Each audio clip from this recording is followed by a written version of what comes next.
La clave oculta, con Miquel Figueroa. La vida de Johnny y sus amigos transcurría monótonamente en el pequeño pueblo de Apple Valley a principios de los años 50, pero esa tranquilidad se vio interrumpida por un hecho luctuoso que supuso el principio de una carrera contrarreloj por su supervivencia. Esta es básicamente la sinopsis de la novela La maldición, de la filóloga, antropóloga, periodista y escritora Mado Martínez. Y de esta novela, y con ella, con Mado, vamos a hablar hoy. Buenos días, Mado. Buenos días, ¿qué tal? Bien, pues muy bien.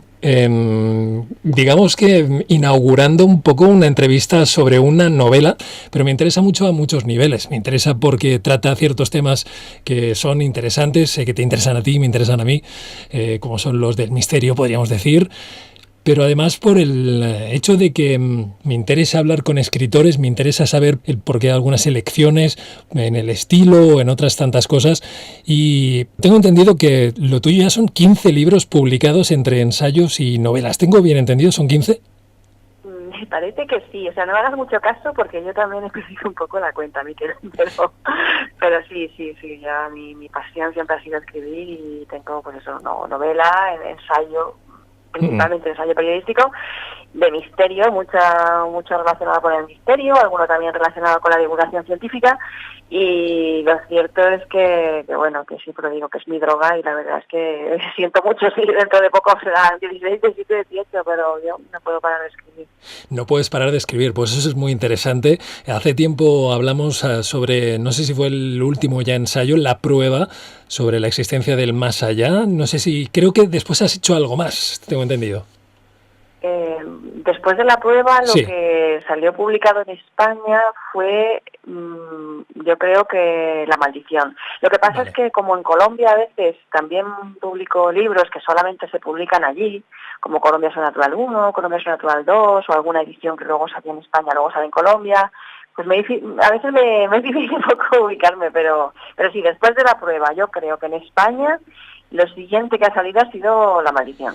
Bien, hablaremos de La maldición enseguida, pero antes me gustaría saber también tu papel como coordinadora editorial de la editorial Odeón, porque, bueno, ¿cuál es exactamente el papel de coordinadora editorial? ¿A qué te dedicas, podríamos decir?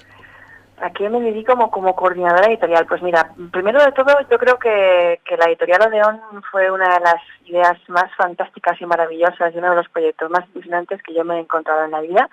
Yo ahí siempre se lo tengo que agradecer a Reyes Bautista, que es la CEO del grupo editorial, y bueno, a lo que me dedico es a darle un perfil, a diseñar las líneas editoriales, qué tipo de libros vamos a publicar, a cuál, qué público lector va a ser el nuestro, a quién nos vamos a dirigir, y sobre todo pues a elegir las obras y a los autores, los perfiles de escritores que van a formar parte de nuestro catálogo editorial todos los años, ¿no? Y es una tarea que a mí me apasiona particularmente porque a mí me encantan los libros y al igual que no puedo parar de escribir, pues tampoco puedo parar de leer. Y si encima es de temas relacionados con lo que a mí me gusta, que la editorial Odeón básicamente lo que publica son temas relacionados pues con la psicología positiva, la divulgación científica, el misterio, las conspiraciones, todos estos temas que a nosotros nos gustan un poquito, ¿no? Uh-huh. Que es de lo que a nosotros nos da un poquito la vida. Pues ya te puedes imaginar lo que es, pues claro. Un paraíso para mí. Me tiro todo el día hablando con los escritores, que para mí son, yo no sé, me siento como una mamá. Sí. Me siento como la mamá de todos ellos. Me tiro horas hablando con ellos todos los días, de sus obras, de cuando están en proceso de las obras, de cómo lo vamos a hacer, cuando ya están escritas también. O sea, no sé, amo lo que hago, amo a los autores, amo los libros que hacemos y sobre todo amo a nuestros lectores, ¿no? Que son los que están ahí también, pues eso, disfrutando de lo que hacemos y al final es para quien lo hacemos, ¿no? Para ellos. Uh-huh. Dale algún consejo, alguna pista, algún escritor que pretenda publicar y que a lo mejor pues se plantee publicar con Odeón. ¿Qué debe tener su obra? ¿Cómo debe hacerlo para que podáis publicarlo vosotros? Pues mira, en la editorial Odeón lo primero de todo solo publicamos no ficción, es decir, no publicamos novelas. Vale. Publicamos ensayo periodístico, de ensayo divulgativo. Entonces nuestras obras son muy, muy, muy divulgativas y están hechas para un target muy específico, para un público interesado en temas de espirituales, de psicología positiva, de divulgación científica, de misterio, de conspiraciones, de todos estos temas que a nosotros nos gustan, pero que lo pueda leer cualquier persona de cualquier edad que le gusten estos temas. Es decir, tienen que ser textos muy amenos, muy entretenidos, escritos con un lenguaje muy fresco, muy dinámico, dirigido a eso, al gran público, porque al fin y al cabo pues es nuestro canal de distribución y donde nosotros vamos a estar, ¿no? En grandes cadenas, en lugares donde viene el gran público. Entonces yo creo que son libros para el escenario del ser, que son libros para mentes curiosas y que tienen que estar escritos por autores curiosos y que eso se tiene que transmitir un poco, esa magia, ese gusanillo de querer saber cosas que nos sorprenden y de cautivar un poco al niño que todos llevamos dentro, ¿no? Ese niño que se maravilla por esos misterios del universo y de la vida que todavía existen, gracias a Dios, y que por eso el misterio lo llaman misterio. Uh-huh. Bien, de misterios también encontramos en La Maldición, como decíamos, encontramos espíritus, encontramos poderes psíquicos, todos estos temas. Entiendo que has querido filtrar ahí, pues eso, una de tus pasiones, ¿no? Sí, La Maldición, aparentemente, o el envoltorio que lleva ese caramelo literario, por así decirlo, tiene una sinopsis como muy tópica y muy típica, ¿no? Pues mira, un grupo de amigos que salen una noche, la lían parda, ¿no? Y resulta que se desata una terrible maldición. Pero no es así porque es solo una excusa, es el envoltorio, es, bueno, el pretexto para contar la historia que yo quiero contar en realidad, que es una historia de personajes, de verdades detrás de la verdad, de cómo nada es lo que parece, de la psicología interna de los personajes, en concreto del protagonista, de cómo un pueblo pequeñito como Apple Valley en los años 50 en California, pues representa todo ese conjunto de aires de conservadurismo, de mentes cerradas y de cómo Johnny, que es un chaval de unos 16 años, pues es producto de esas creencias, es un chico pueblerino, a veces un poco machista, inmaduro emocional, pero al mismo tiempo es tan inteligente, tan maduro, tan sensible, ¿no? Y en esa carrera que emprenden hacia San Francisco, que es el opuesto, ¿no? El lugar abierto donde vive su hermana, que es homosexual, un poco en total contradicción con eso, con las costumbres, con la época de la que estamos hablando, y son muchas otras cosas las que se desenvuelven en esa historia y muchas otras historias que son las que verdaderamente importan dentro de esa excusa de la sinopsis. Uh-huh. La ambientación es muy marcada, le has querido dar mucho protagonismo a ese oeste de América de los años 50. ¿Por qué escogiste este entorno? Me aventuro a pensar que te gusta especialmente porque la manera en que lo retratas, yo le veo un cariño ahí por ese, ¿no? Es como una fascinación probablemente por ese entorno, por ese lugar y ese tiempo. Pues la verdad es que los años 50 me llaman bastante la atención, siempre me han fascinado como ambiente para las novelas. De hecho, mi novela La Santa también está ambientada en los años 50, lo que en España, en un internado perdido en los picos de Europa, ¿no? En esa Asturias de los años 50. Y La Maldición también está ambientada en los años 50, pero en un pueblecito llamado Apple Valley, que existe, inspirado en un pueblo que existe en la vida real, en los años 50 en California, ¿no? Y lo cierto es que, bueno, pues yo empecé a imaginar esa historia con un Cadillac negro, un modelo en específico, un Cadillac negro, modelo El Dorado, 1957. Tenía que ser de Estados Unidos. Y me lo imaginé en un desierto, en el desierto del Mojave, atravesando pues una carretera con una serie de cactus a los lados. Tenía que ser ese sitio, no podía ser otro, ¿no? Entonces, pues la labor de documentación fue fascinante porque son lugares y épocas y escenarios que a mí me encantan. Creo que daba mucho juego con la historia que yo quería contar y me atrevo a aventurar que la ambientación es uno de los puntos más conseguidos de la novela, esa ambientación retro total estadounidense de los 50. Lo es. Además, es un viaje que te lleva también por el espectro musical, cinéfilo también de aquella época, ¿no? Has querido también, de alguna manera, ayudarnos a meternos en situación con la música, con las películas. Sí, porque además el pueblo donde empieza la historia, Apple Valley, en realidad, pues, como te decía, existe. Era uno de los escenarios donde la florinata de los actores de Hollywood iban a rodar películas y se hospedaban allí y todo eso. Entonces, pues, lo que es la ambientación de cine y la música de la época también tiene un papel muy importante y protagonista en la historia. Uh-huh. Me ha llamado la atención que no te cortas a la hora de explicar, de relatar hechos luctuosos o también escenas sexuales. Son situaciones narradas de una manera explícita, algo cruda. ¿Es algo propio de tu estilo? ¿Es algo de esta novela? ¿Qué me cuentas? Creo que es algo propio de todas mis novelas, porque pues los lectores, la crítica, estas personas que afortunadamente se dedican a leerte tu libro con todo el cariño del mundo, pero sí, que tampoco se cortan a la hora de decir lo que les ha parecido, sí, siempre lo han comentado, ¿no? Que no tengo pelos en la lengua a la hora de narrar y relatar los instintos más bajos del ser humano, pero que a pesar de la forma cruda y bestia lo que yo reconozco que lo hago, pues también siempre consigo mantener la elegancia de alguna manera.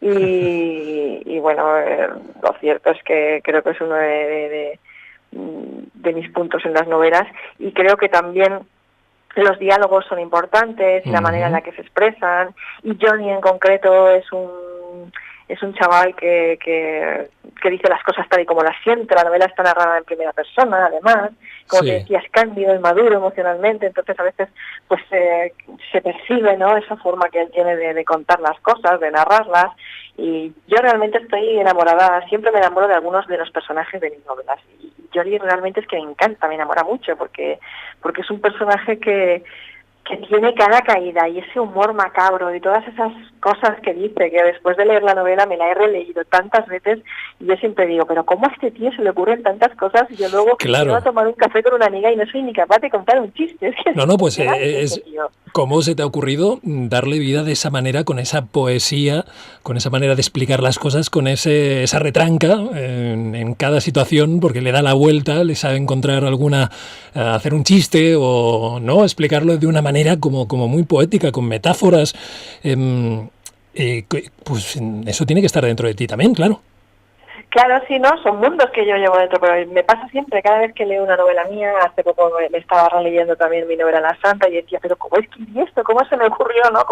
¿De dónde había salido todas estas cosas, esta manera de contarlo? Y a pesar de la diferencia de registros, que a veces pues de una novela a otra el registro narrativo cambia, pues porque uno es una novela coral, otro es una novela en primera persona, otro en tercera, y porque los estilos literarios se adaptan un poco también a la historia, siempre intento adaptar el estilo literario a la historia, pues no dejo de tener una parte lírica muy importante, y siempre pues a la gente le gusta esa manera de narrar, ¿no? Porque cuando te lees un libro, pues para eso te lo lees, ¿no? Para disfrutar también del estilo literario, y como la primera obra que publiqué fue de poesía, pues creo que se me nota un poco ahí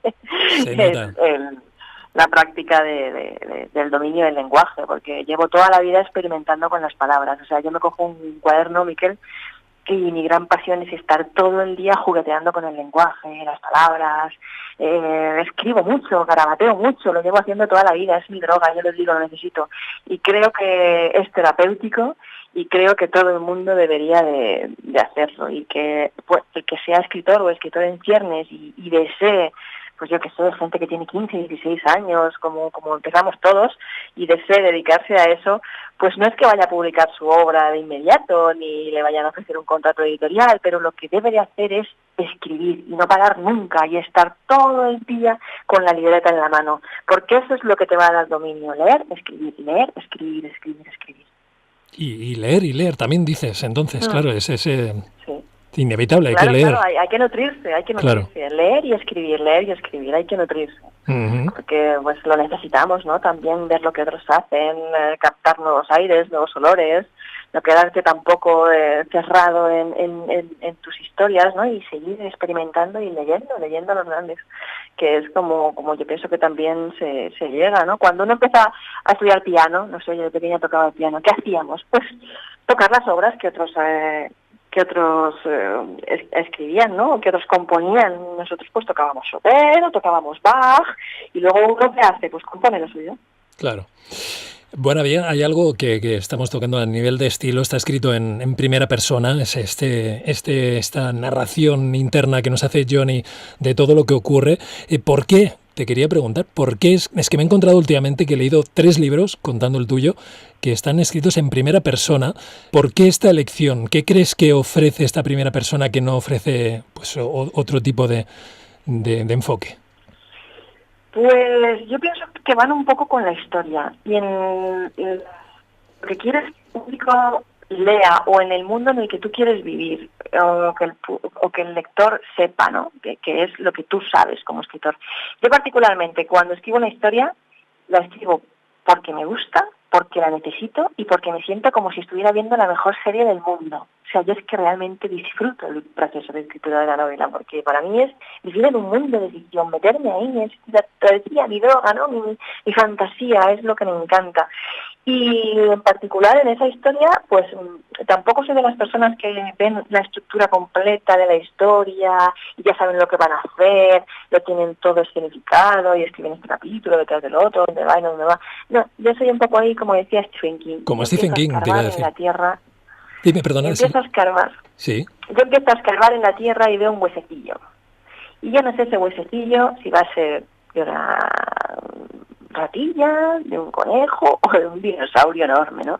Entonces vivo esa inquietud también, vivo el misterio desde el principio. Yo nunca sé cómo va a acabar la novela, no sé sabes por dónde van a ir los personajes. No sabes con ellos. los giros que va a dar, no sabes dónde va a acabar, entonces comienzas y te lleva de alguna manera. Sí, me lleva, voy fluyendo, voy viviendo el proceso, estoy a lo mejor caminando, paseando por la ciudad y estoy pensando en esas escenas, sentándome, queriendo tener un momentito para sentarme a anotarlas, para que no se pierdan, para escribirlas, voy viviendo en ese mundo de fantasía y lo voy viendo en mi mente, pero es un proceso, ¿no? Nunca veo el final, sino que voy caminando por ahí, por esa línea, por ese sendero, y a veces sí que me encuentro alguna disyuntiva y bueno, es emocionante, es realmente emocionante. Uh-huh. A primera persona supongo que también da no sé, a nivel psicológico cuando uno lee, de alguna manera esa primera persona le está metiendo a uno también en no sé cómo decirlo, ayudando a entrar, claro, a través de la mente, ¿no?, de este personaje en las situaciones, como casi un videojuego de realidad virtual en el que te pones las gafas y directamente estás viendo, ¿no?, una visión subjetiva, ¿no? Entiendo que también en ese sentido tiene esta parte psicológica, ¿no? Claro, por eso yo creo que Johnny enamora tanto, porque estamos dentro de él, ¿no? Claro. Y realmente es un personaje pues muy bruto, porque es bruto y tiene cosas de pueblo, de inmaduro, de incluso pues de paletico, de machista, pero es un encanto, es sensible, se nota que quiere ser mejor persona, es inteligente, es creativo, ¿sabes? O sea, por eso creo que la primera persona en esta novela ha dado tanto juego y ha sido tan fantástica y bueno, a veces me acuerdo que una vez empecé a escribir una novela en tercera persona y yo veía que quería contar cosas que no podía en esa tercera persona, ¿no? También por el propio personaje protagonista y también la cambié a primera persona. Uh-huh. No solo eso, sino que también en presente, que esto ya no ha sido tan habitual en las novelas últimamente que he leído. ¿Por qué en presente también? Que esa lección es muy potente también. Sí. Es muy potente, la maldición está escrita todo el rato en presente. Sí. Y el presente, utilizar ese tiempo verbal y dotar a la novela de tanta inmediatez, ha sido lo que ha hecho que la gente, el público lector, se la haya leído en 2 días. porque no te da respiro, es una novela que no da respiro, que está como todo está pasando ahora y todo va pasando por mi mente y no podemos descansar, ni siquiera está dividida en capítulos, o sea, te la ves en plan, o sea, es adictiva. Creo que también ha sido un punto que pues también fue sin querer, no sé, me salió así, no dije, voy a grabarla en presente a ver si así, pero luego cuando ya está escrita y te la relees, la vuelves a ver y la gente lo sabe, te das cuenta de que, wow, pues al final va a ser que este era también un aditivo que hacía que la novela pues que enganchara todavía más. Bien, pues no diremos qué le pasa a Johnny y a sus amigos. Digamos que, como tú has dicho, la lía parda, la lía muy parda, una noche ahí en su Cadillac por el desierto de Mojave. Pero me gustaría pues un último consejo para escritores que pues eso, quieran llegar a algo, quieran publicar. ¿Qué les podrías decir? ¿Hay algo que hayas aprendido tú que digas, pues esto es clave? Leer es clave, es absolutamente clave leer. Luego hay géneros distintos a la hora de crear, porque el ensayo obviamente pues sí que requiere una estructura, un orden, es totalmente distinto a escribir novela, para mí particularmente. Pero creo que leer es fundamental, y después de leer, que implica pues aprender, saciar ese conocimiento de escritura, de estilo, pues practicar y ejercitarse y aprender. Y para eso no hay nada más que leer, escribir, crear en definitiva, y no parar nunca. No hay otra. Y bueno, si tienes voluntad y vocación creativa, pues vas a disfrutar ese proceso, claro. Publiques o no. Claro, es que además en tu caso pues estamos viendo que es que es tu pasión, es que publicases o no, fuese tu oficio o no, entiendo que es incluso... Claro, yo llevo escribiendo desde los 11 años. ¿Tú crees que yo a los 11 años publicaba? O a los 13 o a los 15, pues me presentaba a concursos a veces, pues igual ganaba, que no ganaba, pero pues era otra cosa, ¿no? Y sigue siendo otra cosa. Luego pues llega el día en el que publicas y pues es una alegría inmensa, porque ves que de la misma manera que tú has disfrutado en ese mundo mientras lo escribías, pues los demás también lo disfrutan mientras lo leen, ¿no? Que es algo realmente mágico. Pero Claro. Pues ahí está, La maldición. Y cuidado, porque si abres sus páginas, ya sabes, puedes pasarlo muy bien. Ha sido un placer hablar de todo. Vamos a seguir en contacto y seguimos hablando de muchas más cosas cuando tengamos la oportunidad. Estupendo, será un placer. Será un placer. Un abrazo. Un abrazo, chao.